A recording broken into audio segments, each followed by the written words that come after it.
Hey guys, and welcome back to episode 2 of my Road to 1 billion coins.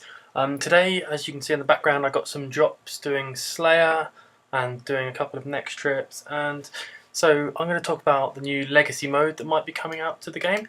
And what Legacy mode is, as many of you probably already know, it's bringing back what RuneScape used to look like before EOC content.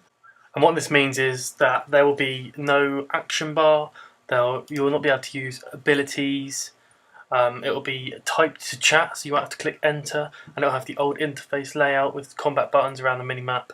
It'll have the old side panels and just how it used to look back in. Well, if you go onto the 07 scape, you can see how it also used to look.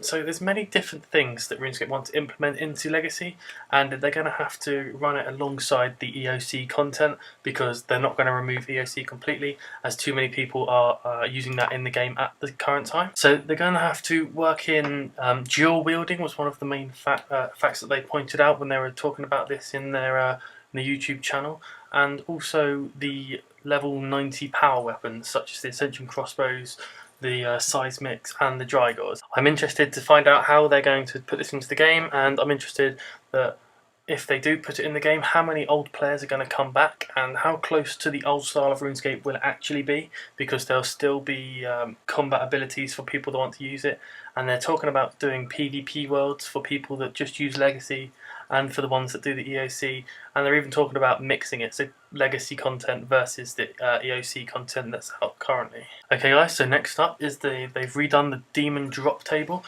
and they've improved the Imp, the Greater Demon, the Lesser Demon, the Tormented Demon and the Abyssal Demons.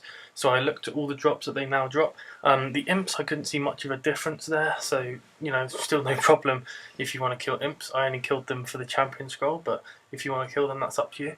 The Tormented Demons, I tried a trip out there today, and the herbs that they used to drop are now noted, and the seeds they drop them in sets of 3, so it's a lot better. So the main improvement to the demon drop table was the Abyssal Demons, which now drop an Abyssal Wand and the Abyssal Orb, which are very rare, and you can only get them on the Slayer tasks, so people are using up their Mask of the Abyss to get their daily task for Abyssal Demons. And as you can see in this clip, we actually get a Torva boot split. Me and Jack, we did a bit of duoing next, and that was 60 shards each, which went to about 9 mil, but you can see that at the end of this video.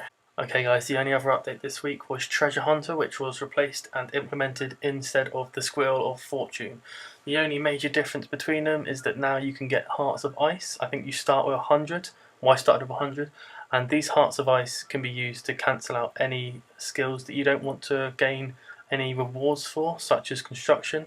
So if you use the Hearts of Ice on construction, you would not get any planks, any construction lamps, or anything to do with construction of that matter. So yeah, that wraps up this week's updates, and going back to the footage on screen, I called that after the Torva boot split we'll get a back-to-back maybe, and as you can see coming up right now, we actually got a Virtus Robe legs, so that is pretty epic. That's my first back-to-back at Nex. Jack was loving it. So it's been quite a good week for my Road to 1 Bill series.